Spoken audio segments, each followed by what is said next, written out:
name is Gilbert Gambucci, and since 1984, I have been working with the most exact science that we have on our planet.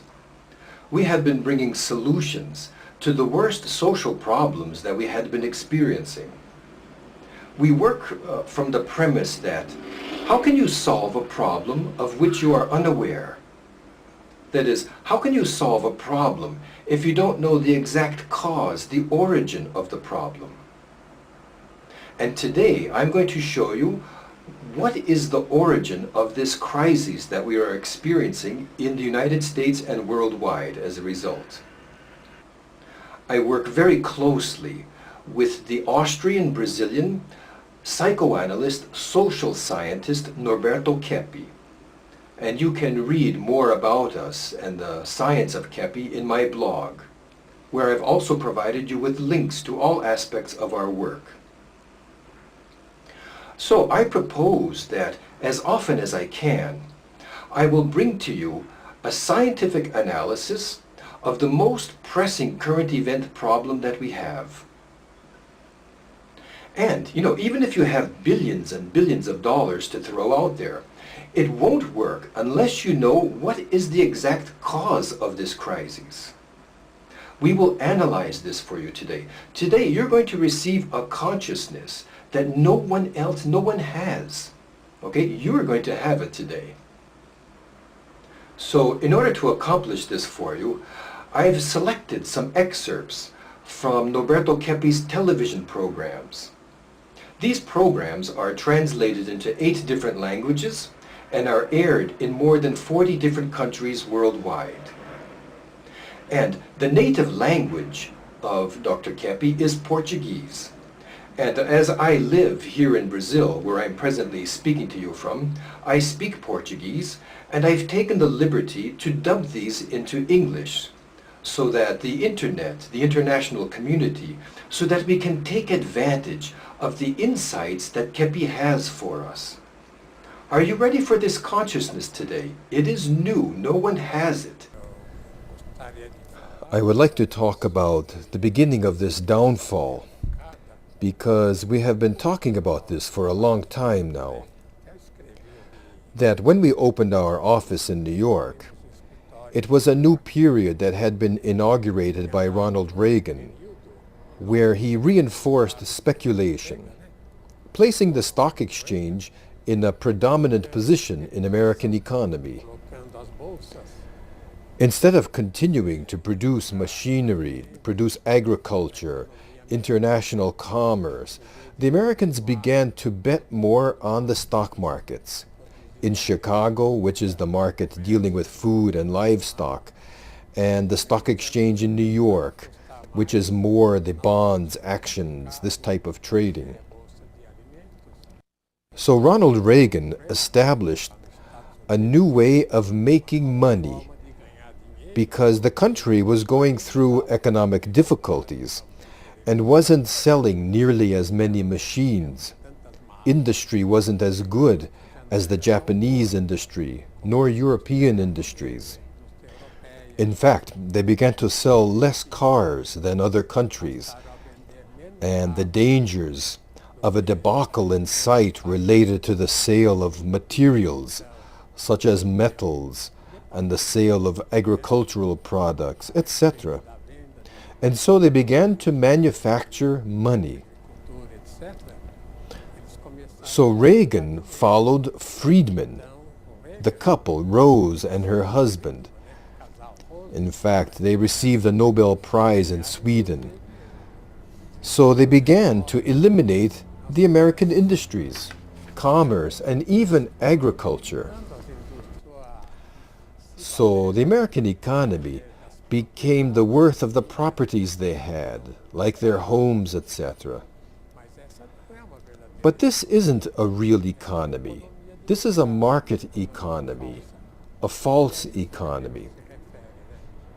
And this is the decadence that we refer to, that the United States passed from a huge productivity to a form of gambling on the stock exchange. And many people entered into this tendency of making money with money, to get more money. All of this. Now, in the 80s, the scientist Kepi was living and working in the United States. And during that time, one of the books that he wrote, he's going to be showing you in this next excerpt. We call it the Decay book. And this book was written very much in the spirit of the late President John Kennedy, who said that a free society is a critical society. That is to say, it's good to bring up the real problems, analyze them, in order to resolve them and move forward into what Kennedy would call the new frontier. Now, what is interesting is that these problems that were analyzed in this book in the 80s are exactly the same problems that we're having today, which shows that we do not yet have consciousness of the origin of the problem. I'm going to quote from this book, page 49. Actually, Kepi is citing an editor from Southern Illinois who wrote an article entitled Jolly Green Giants from the Progressive magazine. Look at this. The United States lost 34,000 farms in 1982. 34,000 farms in 1 year. And this was the tendency of what was happening during this decade, according to government statistics. These farmers were victims of a few multinational marketing companies and the banks. So this shows one of the types of problems that was occurring at this time. Take a look at the next excerpt. In 1984, I wrote a book about the decay of the American people and of the United States. So I wrote it to show that this politics of Reaganomics, speculation, would destroy that country because it would lead the people to stop working, and industry would stop producing, and agriculture would go bankrupt. And this has, in fact, happened. They put all their industry into other countries and installed a process of buying all their food from other countries. So due to this, we've seen the end of American agriculture, which had produced the real economy. I thought it would be helpful for us to take a look at a list of the worst stock market crashes in history. There have been some others that they call serious slumps and dives, but this list, essentially, it's the worst ones. Let's take a look. You see, in 1894, this was the first big crash ever. Then, in 1929, this was the famous Black Thursday that brought on the Great Depression that was at least for 10 years. There was another big crash in 1973. The thing I would like to point out to you is, look, since Reaganomics, do you remember this big crash in 87 that they called Black Monday? And look, after that, it's just one after another, consecutively, without stopping until it's every year and less than each year. Look at this. So what we want to see is why, since the 80s, has the economy of the United States become so weakened, and how has the even the speculative market become so unstable? Now look, there's a difference between economy and finances. Okay, in these next couple of excerpts, Kepi is going to talk about this. So from this perspective, we're going to get to a deeper analysis of our crises. Let's take a look. The stock exchange is comprised of a financial process which is a result of the fundamental economy. The real economy is in productivity, and we can say that the productivity is generating the money that is generally invested back into the stock market. And when it is invested in the stock market, these shares are then bought or sold. And it's in the buying and selling of these shares that fabulous profits are made by investors. But the country doesn't profit anything from this because the huge banks the Federal Reserve Bank in the United States, for example, it's privately owned. So the country is the one that ends up depending on private entities. It's not the country that is printing money, not at all. The ones who make the money, who deal with finance, are in the private sector, the owners of these banks. They have made a market economy. This market economy is what is causing all these upheavals in that country, and which can cause the same throughout the world. Now what happens? When this false economy falls, the real economy will arise, and it will generate a lot of well-being, even to the American people. So you can notice that a fall in the stock market is fundamental because, for example, the Chicago Exchange determines the value of food throughout the entire world. And we're experiencing big increases in prices, which is making it impossible for some countries to buy food. Countries that don't produce food need to buy from others that do. But they can't due to the very high prices. And also gasoline. Petroleum is now $120 a barrel. So all the economy disappears into the hands of the speculators. Now, if economy is not to be understood by anybody, that's because there's something very deceitful going on behind the scenes, something very corrupt, very masked, so that we can't perceive what is going on. And you know, market economy is something that happens inside of a real economy, not the other way around. Or this idea of a credit economy. Credit economy is what? Putting us in debt to the bankers. This is an orientation that comes from the bankers so that we become dependent to the bankers. A real economy doesn't need to be dependent on bankers. Do you perceive the trick here? So, you know, if we want our country back, we're going to have to learn very quickly how to live without going into debt. How to have a lifestyle whereby we stop spending what we don't have. In order for us not to go into debt to anybody. Therefore, no one will own us. Let's take a look at the next excerpt. The stock market worked with an amount of money that was more than $40 trillion. But in reality, what the world really has that is actually being used, that's functioning country by country, is only 14 trillion. So there is a huge gap here of $26 trillion of money that doesn't exist, other than in the imagination of these delirious people. So the fall of the stock exchange will favor the return of the human being to having a normal life. Therefore, we should even commemorate this fall. Now look, there is a difference between economy and finances. Take a look. Economy and finances. First, the economy is the result of the value that a country produces. You see, the economy, its money, the goods that a nation has, comes from work, which comes mainly from industry, from agriculture, and also from commerce. It's the result. Therefore, the real money of the nations are these 14 trillion that exist in the entire world. This other 26 trillion does not exist. It's just pure speculation. And secondly, Finance deals with establishing prices of what a country buys and sells.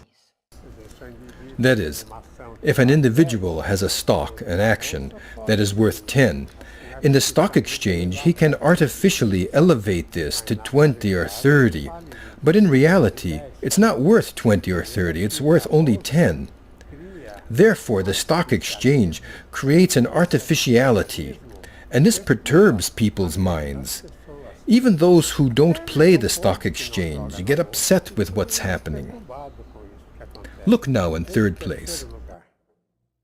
If finances become stronger than the economy, then this topples the nation. Observation: the stock exchange has become dangerous because it cannot support itself. If half the people who have money in the banks take their money out one day, the bank doesn't have the money to pay the client. In other words, they'll go bankrupt. Kepi said, if finances becomes greater than economy, this topples a nation. So what happens when the speculative stock market becomes greater than the workforce of a nation? I'm going to quote to you from another book that Kepi wrote while living in the United States in the 80s called Work and Capital. And if you can understand this, you will perceive why we are in this crisis that we are in. And what is it exactly? I'm reading from page 71. The point I wish to make is that all wealth, whatever its amount, has its source in some activity.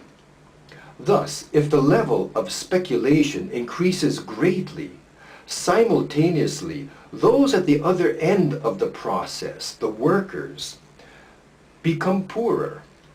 And as the latter become devastated, the means used to generate money with money will also eventually be decimated and all collapse at the same time, as is now happening. So the human being cannot be subordinate to money, which is what is happening nowadays. So much so that the richest people, even billionaires, are the most imbalanced people that exist. And this is why the world is in this terrible situation, which can end up in wars, in conflicts, and things like this, all because of the degree of greed that these individuals have, even to the point of wanting all power over humanity. You know, it seems to me that there are two opposing lines of people in the United States. What the religious community would call the wheat and the chaff. That is to say, there are people who are very much linked to our true heritage as Americans. The Founding Fathers, people like Thomas Jefferson, Madison, Alexander Hamilton, Thomas Paine. Okay, and these people, this heritage, produced individuals like Abraham Lincoln, or more in a contemporary time, the Reverend Martin Luther King, John and Robert Kennedy. This type of ideals very much linked to our founding fathers, our true heritage. On the other side, there's an opposing type of character, which I refer to them as economically powerful people. These families that have organized themselves together, they include certain bankers and their secret sect societies. And they are opposed to the ideals of the Founding Fathers. And what I find really interesting is how Thomas Jefferson in his day had a perception of the danger of these people. And look, we're considering a serious quote of a man who was the principal writer of the Constitution of the United States and of the Declaration of Human Rights. This is a great man, Jefferson. Look what he had to say. I believe that banking institutions are more dangerous to our liberties than standing armies.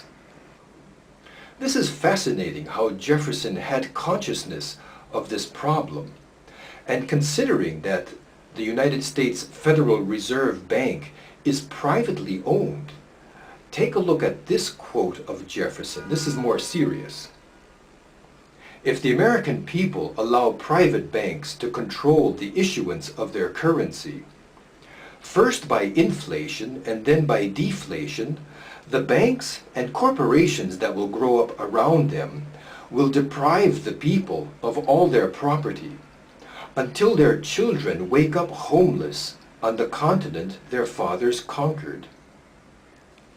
Now let's take a look at a little example that Kepi brings up about the true American spirit. Let's see. Take a look at this sentence that I've written for you here.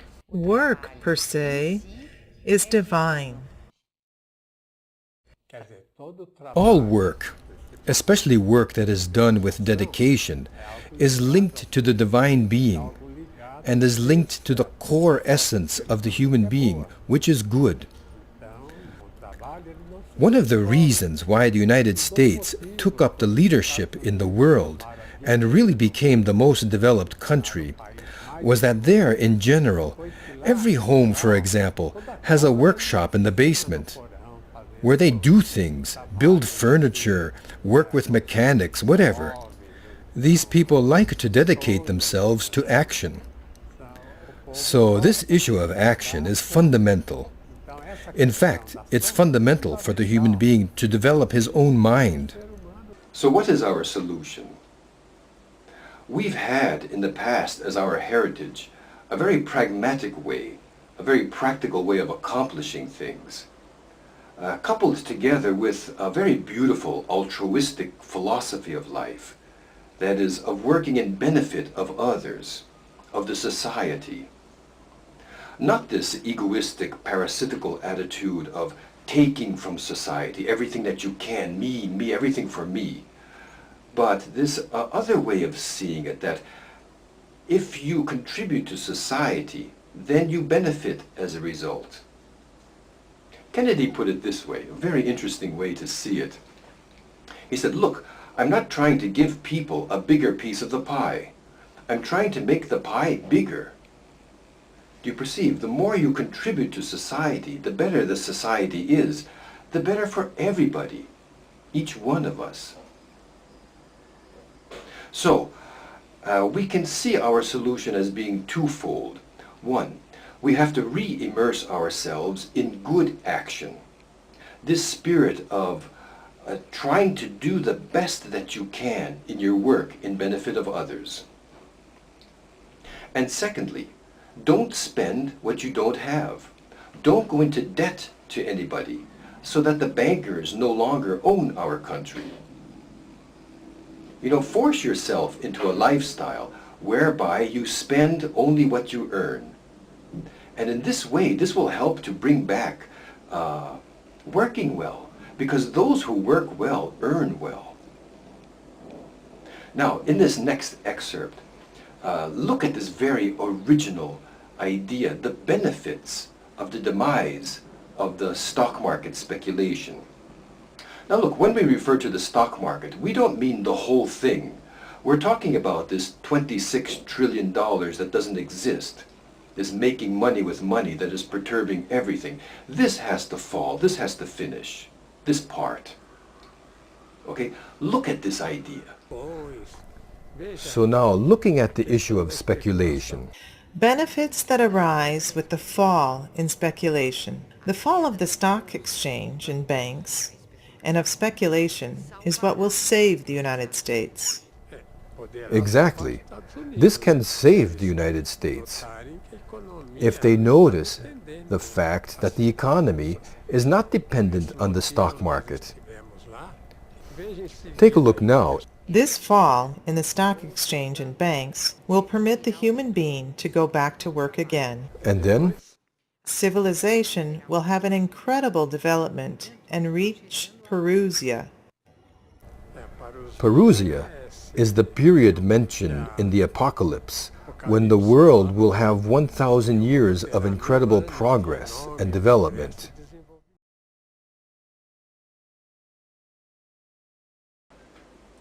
The great era of justice and progress was here referred to by Kepi as Perusia. Different cultures have different names for it. I myself had the privilege of being very happily influenced by the late Reverend Martin Luther King and the way he put it. We are after the Promised Land, and now we have the science to do that. Now we perceive exactly what is the pathology involved that prevents us from living in the Promised Land. Individual pathology, the social pathology, and especially the pathology of those with economic power who are opposed to us living in the Promised Land. Now look, those of us who have more influence in society are obliged to consider what the best of the scientific community is showing to be the reality of our situation. And we, the people, must bring this type of analysis to their attention